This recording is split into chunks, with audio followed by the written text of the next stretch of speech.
ShinRobjira. Today we're going to be talking about the Super 7 Toho Ultimate Shogun Warriors Godzilla, the classic version, because there's a glow-in-the-dark version and, you know, stuff. First off, we have this flashy, retro-inspired box, as inspired by the original packaging that the Shogun Warrior figures came in. Remove the slipcover and the retro-tinge stuff continues, all the way to the back over here, where the box claims that he has a launching fist, his tongue flashes flames, and it contains a Godzilla figure 8 inches tall, and you do not need to assemble the tail, which is a nice little hint at the original release. Speaking of which, Shogun GOJI stands at almost 8 inches tall. He's nearly there. He's almost there, so we're gonna give him the credit and we're gonna move on, right? He doesn't have the wheels on the bottom of the feet though, which personally is just fine. He's ugly, his tongue goes flick flick, he can launch his wrist, that's all I really wanted out of this figure, and the more I look at this thing, the more I really wish that this is what Super 7 was mainly doing with their Ultimates line, breathing new life into retro, obscure, or just lost Godzilla toys. You know, the Ultimates line, it's kind of wishy-washy with some people really dig them, some people don't. I'm kind of in the middle here. And while I love that we got Blood GOJI, I would really like to see just more stuff kind of like this. The obscure Godzilla figure hits line. Anyway, paint in detail. Ultimate Shogun GOJI is obscenely basic, and that is a perfect recreation of the original figure. He might not be of the same size, but for the most part, he's still wrinkly and bumpy, looks like a demon pickle and stuff. And he is going to feature most of the gimmicks that were present on the figure, to which, yeah, this guy pretty much takes the cake. Sweet Jesus almighty. Look at those eyes. It's like he can see right through my soul, not even to my soul. Yeah, that is just ample amounts of cursed. I know a thing or two about that, but the detail following that face only a mother could love, it's all here. It looks great. I mean, most of it doesn't really look all that much like Godzilla, but hey, look at that. Fungal infection yellow for the toes, the claws, on both hands, yes, and even on his singular row of teeth. Oh, that is hard to look at. Hey, wait a minute. We've got some straight-looking eyes. Some say even in the darkest of moments, a beam of light can be found. And that is this guy looking straight. Honestly, if this guy wasn't looking straight and he had wonkier eyes, I think that would be actually very fitting. And that's pretty much it for paint. I mean, he's really basic, like I said. The only other area we're actually going to see paint is going to be on his flame-flicking tongue over here.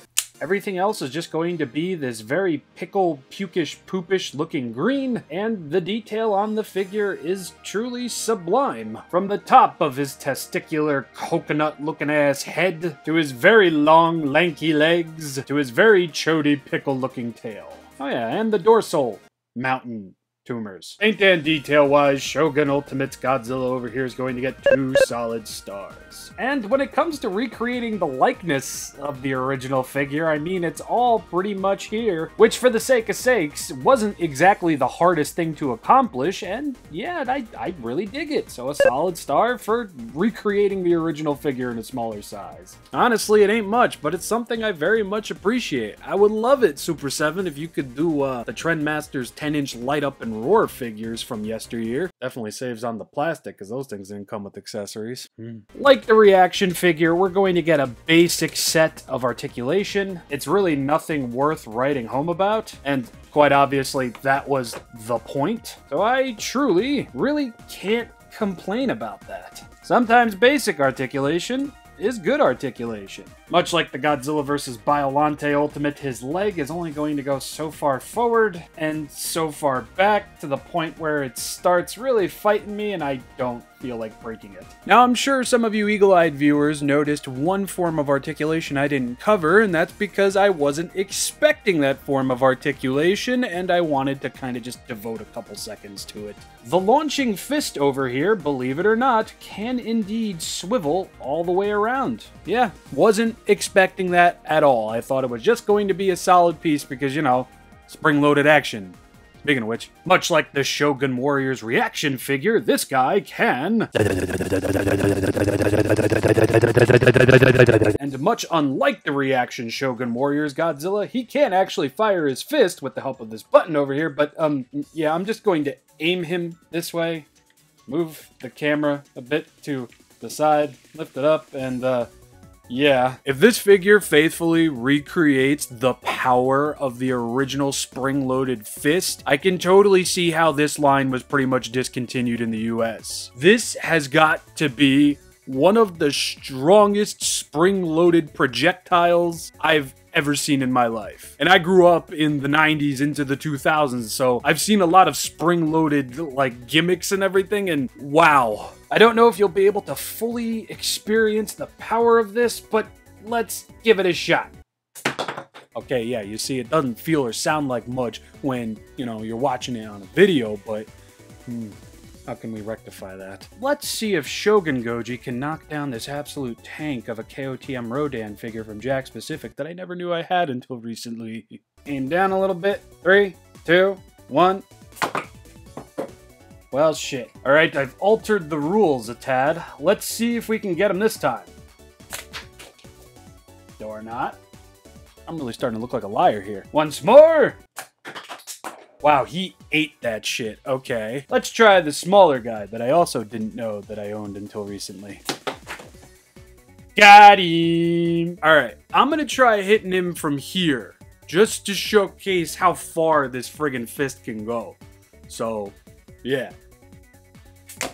Hell yeah. First try. Ah! Yeah, that fist can go pretty damn far. And just to add to this, I think Super7 faithfully recreated the bit of plastic on the back of the fist that goes into the arm. That's nuts. And just to showcase, yes, it does indeed swivel. No lies from me. So articulation's gonna get a solid star, and let's be honest, the gimmicks, it's gonna get another solid star. I actually sat here for 4 minutes trying to hit that Rodan and was having quite a bit of fun with it. So that's a pretty high recommend, but we'll get back to that after some size comparisons. Shogun boys, Ultimates so far, boys. Nekashin boys, soon. Next week's reviews. No Godzilla, I'm sorry. Thighs Queen and Brain King, big boys. Yeah, I really like this thing. Sure, it's simple, short, sweet, and to the point and everything like that, but it really plays into Super7's strengths. And while I do have the Wave 3 Ultimates pre-ordered, and I will be talking about them once they come out, yeah, I'm seeing a little bit more of an appeal for something like this versus, you know, what they've been releasing. Unless they start doing more and more wilder paint jobs for those. Also, probably not. I've said my piece. I have been ShinRobjira. I do so hope you all enjoyed. And when next we meet, I am going to be talking about my favorite jellyfish alien and my favorite athletic supporter. I'm just kidding. It's the UFO that the Millennium comes out of. But dude on Instagram, I can't unsee it. It's a nut protector. What the fuck?